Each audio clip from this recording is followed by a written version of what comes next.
If you've ever watched any beginner photography video before, you've probably heard all the same advice. Get out, shoot golden hour, whether it's sunrise or sunset, buy better gear, shoot every single day, be patient, find your style. The list goes on and on and on and on. The thing is, this advice isn't necessarily wrong or bad, but it oftentimes can be misinterpreted. And actually, if it's misinterpreted, it will hold you back in actually growing in your photography.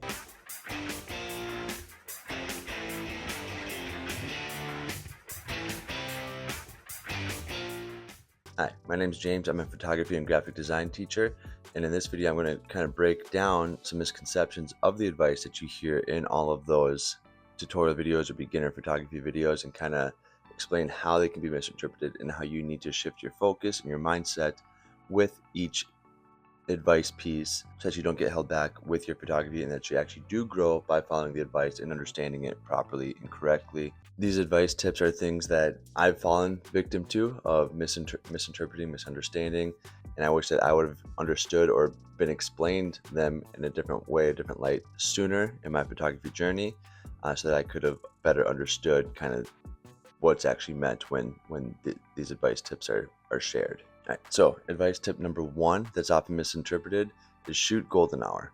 Yes, golden hour is an awesome time to shoot in the day. You got sunrise and sunset, the light is super soft, you get the warm, cool glows. Okay, so the misinterpretation of shooting golden hour is that you also need to be aware that there's a whole day and a whole night in between the golden hours sessions where there's awesome shots still to be taken. Yes, the golden hour, you get the awesome looks, but you can also get awesome looks throughout the middle of the day, during the middle of the night as well. So the advice misconception is shoot golden hour. Sometimes beginners might only try to shoot golden hour. You need to be out shooting every single day, at random times of the day, all throughout the day. Any shot can be amazing as long as you find the right lighting and work to find the right lighting. And even if you don't have the perfect scenario in front of you with a golden hour glow, right? Use the harsh lights, use harsh shadows, contouring lines of light and things like that actually help you grow your craft and your skill with your camera more so than just waiting for sunrise and sunset. Force yourself to get out, shoot those hard conditions. You're going to grow so much faster as a photographer if you don't limit yourself to morning and evening, sunrise, sunset.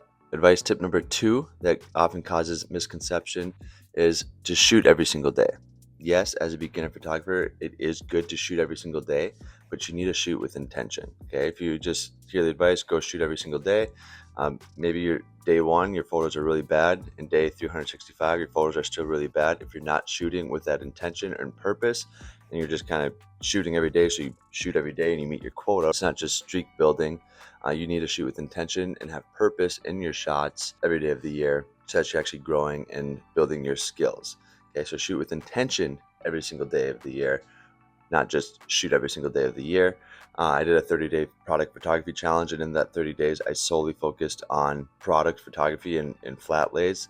And I felt like in that I learned so much about composition and controlling and manipulating my camera to get the photo and the vibe and the composition that I was hoping to get, because I shot with intention. If I was just shooting random products without intention, it would have been flat and kind of dull photos from day 1 to day 30 in my little challenge. So tip number two misconception, shoot every day with intention needs to be added into that as well. All right, and then the buy better gear trap. A lot of videos do say, and give credit where credit's due, they do say gear is not going to make you a better photographer. 100% true. Gear will not make you a better photographer. Whether you spend $1,000 on a camera or $10,000 on a camera, if you don't know how to take a photograph, you don't know how to compose one, you're just not going to compose it on the expensive version versus the cheap version. So get started with whatever you can afford in your budget. Get the camera, start using it, start practicing, learn to see, learn to make compositions, because with those you will, or with that skill, you will grow and get stronger compositions, whether it's a DSLR like I have here, still learning and growing my craft or my composition skill with this beginner camera before I go and buy something new. But that's just kind of probably the biggest advice tip out there that I just want to lay right on the line. Don't get into the gear trap. You don't need the best equipment. You need to learn your skill and understand your craft before you buy the gear. All right, and then advice tip number four is that is often misconcepted is finding your style, which is true. You do need to find a style of what you're interested in and kind of what you like and what you're good at with photography. But the reality is that your style kind of finds you. And that's something that a lot of photographers don't really grasp onto as they're practicing and things like that. Your style kind of morphs itself into yourself, into your work, into your craft as you start kind of doing shots, whether it's product photography or street photography or landscape. Your mood and your style start to kind of morph, and you start to see a lot of repetition and a lot of like overlaps and similarities between your photos as you start taking them. And so again, the most important part is shooting as often as you can, but with intention, will help you find your style rather than just determining what your style is, right? Maybe I think I'm a cinematic, moody photographer.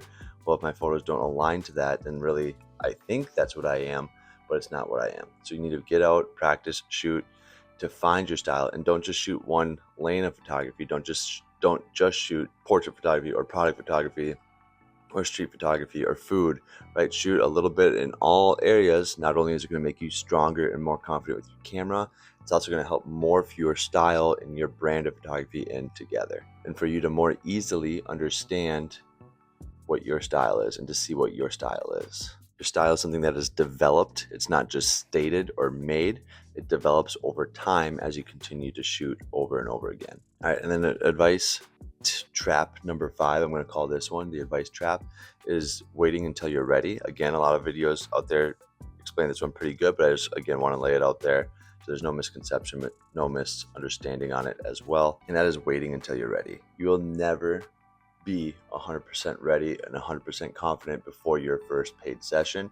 So you have to put yourself out there. You have to take a risk. You have to take a chance in order to get where you want to go with photography, whether it's you're aiming to be a paid photographer or you're just going as a hobbyist. You'll never be 100% ready to make that leap, that step, whatever it is that you're trying to do. So you're going to have to be uncomfortable. You're going to have to put yourself out there.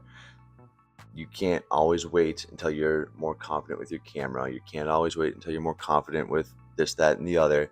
The best way to get confident and to be ready is to put yourself in those uncomfortable positions and do it before you're ready, because you're going to become ready by doing and practicing and acting with those clients and those customers or whatever it is you're doing. And so for my personal reflection on this number 5 here, wait until you're ready.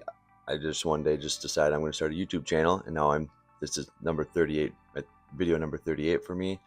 38 videos in, still having fun with it, still growing, learning every single video that I post, trying to get better every single video. But I put myself out there. I don't really know a whole lot about video editing, and watching video 1 to this video 38, it's way better. It's so much better than where I started. And that same kind of practice goes with photography, right? The first portrait photography that you do or family photo session you do, it's going to be awkward. It's going to be painful, but be upfront with that client before you go and just say, hey, I've never done this before, but I want to get into it. And if they go with you still, right, you get that first one under your belt. Every photographer has had their first session as well. You just see people's best and their latest stuff, but every photographer has had that first awkward session. You got to get it under your belt. You got to get past it. You got to get through it. And each time after, it gets better and better and better and better and easier and easier and easier. Okay, so get the first one through. Just like YouTube, my YouTube channel here, my first video was awkward and painful, especially watching it back now. But I see the growth now that I'm 38 videos into it. Also, putting myself out there, reaching out to companies, trying to do some product photography collaborations with different companies in my area. It's uncomfortable to put out that email and communicate and put myself out there on a limb. Sometimes I never get a reply back. Sometimes I just get no, we're not interested. Sometimes you get that yes, and that yes, it lights a fire under you. And so I would never have gotten that yes without putting myself out there, being vulnerable and reaching out. Since I put myself out there with YouTube and reaching out to businesses and photography, I've had several opportunities present themselves to me that I would never have had if I never did it. If I just continued sitting idle and never, if I was waiting till I was ready or more confident in video editing or whatever it is, these opportunities would have been passed on to someone else instead of me in my position. So I'm super excited to keep moving forward and see what else grows and what else comes from this.